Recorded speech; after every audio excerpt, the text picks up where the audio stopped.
How do you catch the coronavirus? How do you treat it? Should you wear a mask? What about gloves? Should you trust the people on TV, on social media, or those in your government? In the midst of the COVID-19 pandemic, your survival could depend on separating fact from fiction. Already, people have died because they followed bad advice or because they didn't believe the danger of the virus. Today on Projectified, we focus on projects designed to stop rumors from putting more lives at risk. At the time of big medical sanitary crisis, misinformation can actually cause damage to individuals. So I think our role is even more important there.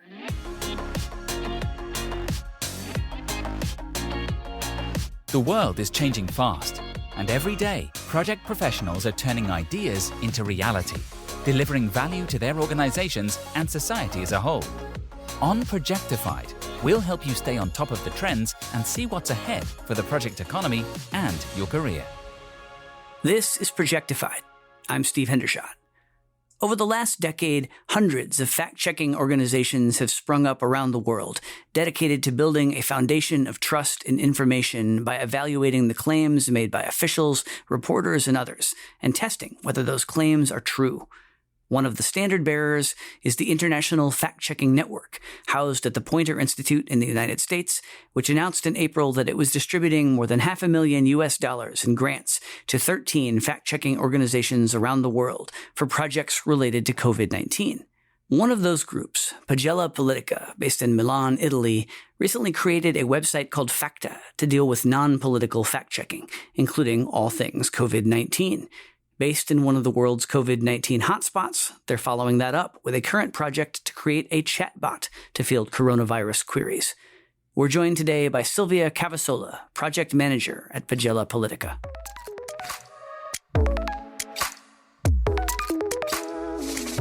Tell me about Pagella Politica and how you came to spin up this news site with a broader non-political mission. At the beginning, the concept behind Pagella Politica was fact-checking the declaration of Italian politicians, only focused on determining if what politicians were saying was true, false, partially true, terribly untrue, etc. Then, over the years, we realized that this information is also very much about non-political stuff. We created a section on Pagella Politica which was expressively addressing non-political disinformation. This section became bigger, more and more important over the years. And we had in the corner of our head for a long time the idea of having to create a website, a parallel project out of this section, but we didn't do so until the coronavirus crisis exploded. Part of your organization's mission is also to train your readers to do some fact-checking of their own. How do you approach that piece? I think of the training work as a really important part of our fact-checkers' job. I think it is really about empowering audiences and citizens to consume more reliable, more accurate information. The empowerment passes by not actually sharing the very technical tools that we sometimes use to carry out our fact-checking work, but the message is trying to share with the general public what makes a news suspicious and worth verifying, where to look for reliable information, what exactly to look for, which are the most basic tools that can be used for that purpose. So I think this empowerment or this transferring of basic fact-checking skills is mission of fact-checkers and is perfectly doable. Let's shift to the chatbot project. Tell me about the origin of that and then the execution of it as well. But let's start with why you thought a chatbot would be a nice supplement to what you were doing otherwise in terms of your COVID work. When the COVID-19 crisis exploded, as fact-checkers were confronted with the challenge of having to face a growing number of direct user requests for verified information on our websites. At a time when misinformation can cause incredible damage to both individual and collective health, we had to start thinking about ways of meeting such requests without, of course, on the other hand, further burdening our fact-checkers' workload. So here's where the chatbot idea came about, out of this necessity, I would say, to find sustainable ways of carrying out our fact-checking service at a time of crisis. Now, the chatbot will basically consist in a space on our website for users to directly type in their COVID-19 related questions and receive an answer. But the actual tool we're working on will not just be like a mechanism linking a query to a number of existing articles for the user to find the answer to its question. No, we're working on a more, I would say, sophisticated mechanism to really guide the user through the available content in order to find an answer to the query. We're aiming for a sophisticated kind of experience for the user to kind of chat with this digital assistant to find what he or she is looking for. This kind of chatbot is most commonly used by websites of sectors like pharma or banking or insurance, but not so commonly used by newsrooms. Actually, not common at all. Like in Italy, I haven't seen it. I think that's why we're really all very excited about this project, because it is very original. It is pretty much of a novelty in our sector.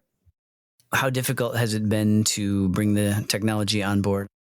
Not so difficult, actually, because anybody who we speak to talking about this project suddenly becomes very excited about it, because it seems like there's an urgency for projects that augment the capacity of fact-checking newsrooms and service. The two partners working with us at this project, which are the Outreach Communication Science of the San Raffaele Hospital on the one hand, and the developers on the other hand, which is a boutique called Indigo.ai based in Milan and specialized in natural language processing. So all of our partners were very much excited. The moment we told them about this project, they wanted to participate. Although the developers haven't yet had the opportunity to develop this kind of tool for a newsroom, they were absolutely enthusiastic to get on board for this, and they're doing it greatly. Back to building out the chatbot. You're building this knowledge repository at the other end of this high-tech FAQ section, and it's an iterative process. One of the interesting things with the coronavirus is that we haven't known much about this virus, and the facts keep changing the more we learn. How do you think about updating answers as we learn more? Well, yeah, it is true. The facts keep changing, and that is a big challenge for us. But we just need to make sure that whatever we write, whatever content we produce, we put a date on it, so to say, in the sense that we specify when this was produced and go to update it once it's not relevant anymore. So we have to make sure we become a gateway for true information. True and accurate information also means updated information. So we really stress the dating part of our work, and we always make sure that we update whatever we write. Assuming that this works compared to the sort of traditional newsfeed style of fact-check sites, if this takes off with COVID, does this technology have potential for the future beyond this specific application?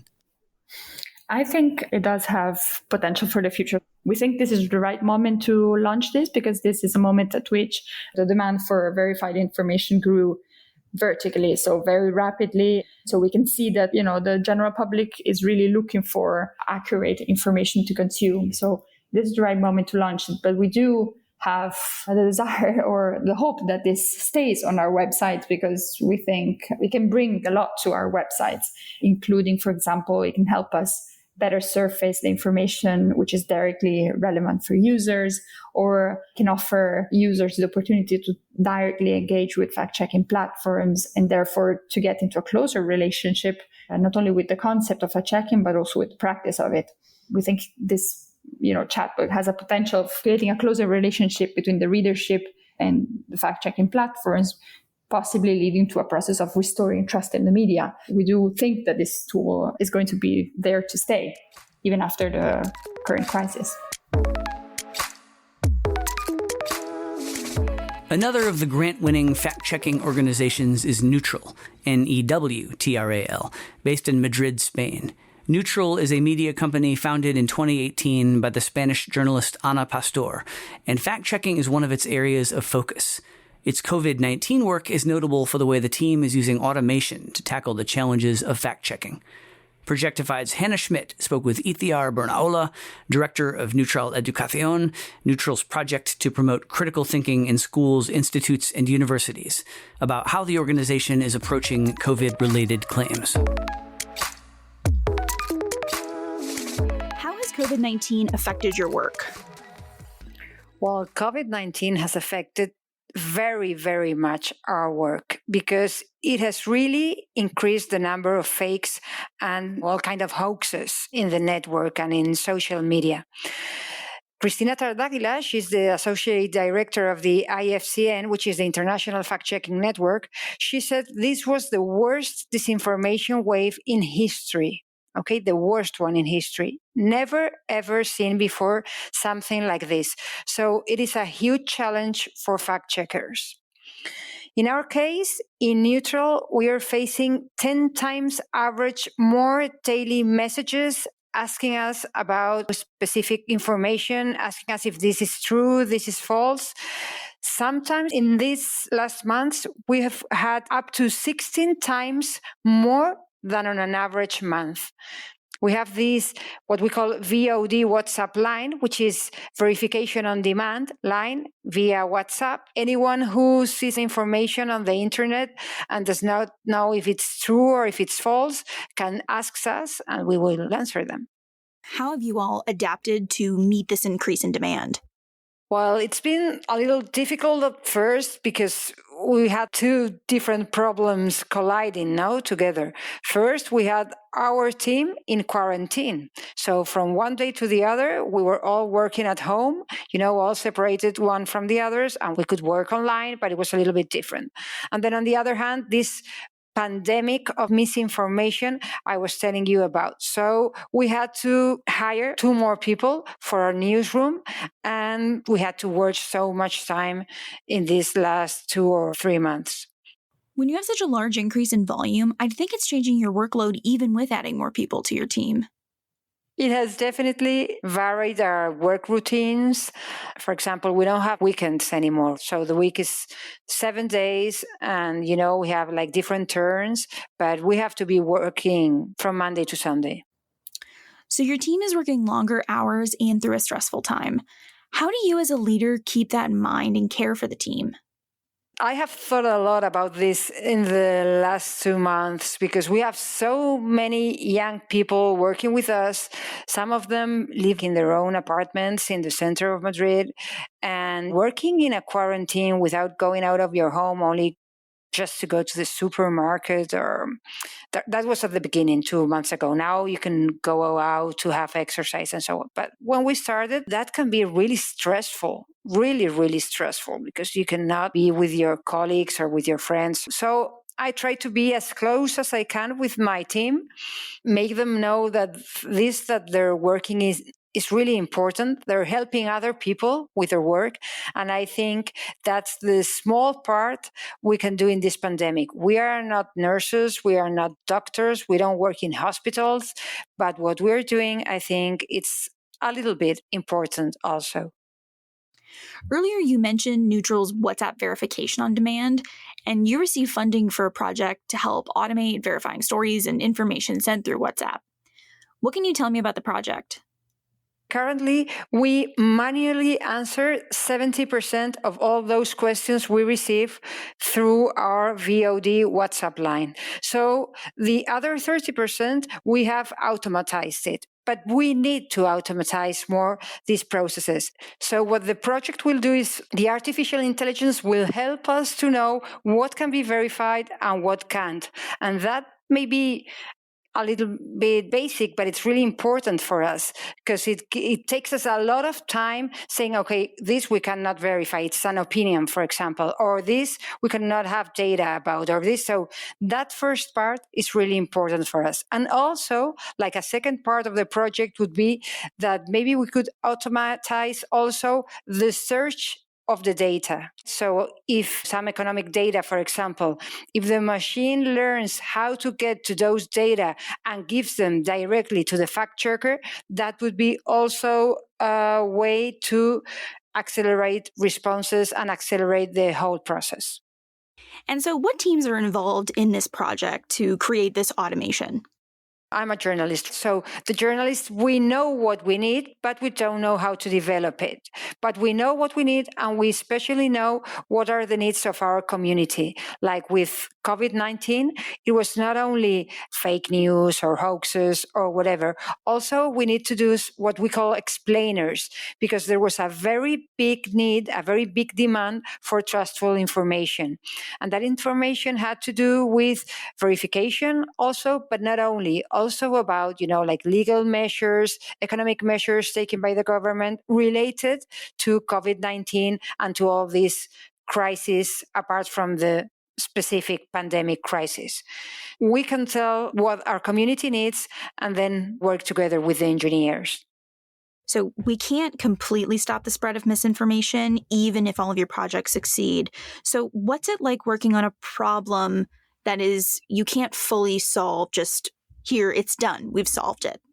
We can't solve it. No, I'm afraid we can't. But it's important, even if we cannot solve it, we are helping people to, well, first of all, take care of their health, because some of this disinformation can be very, very bad for your health.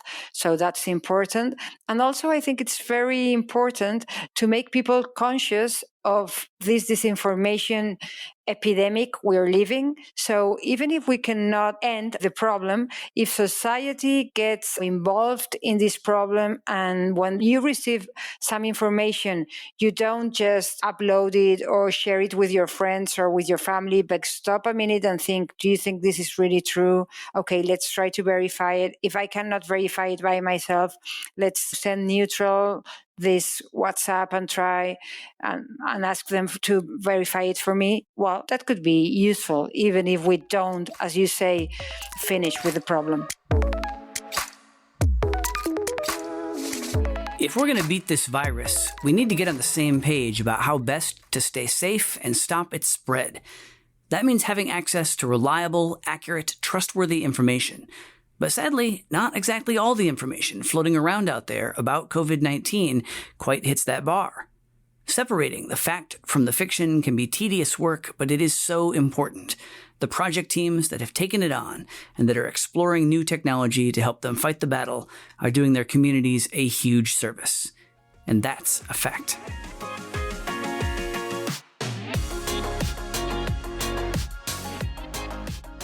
Thanks for listening to Projectified.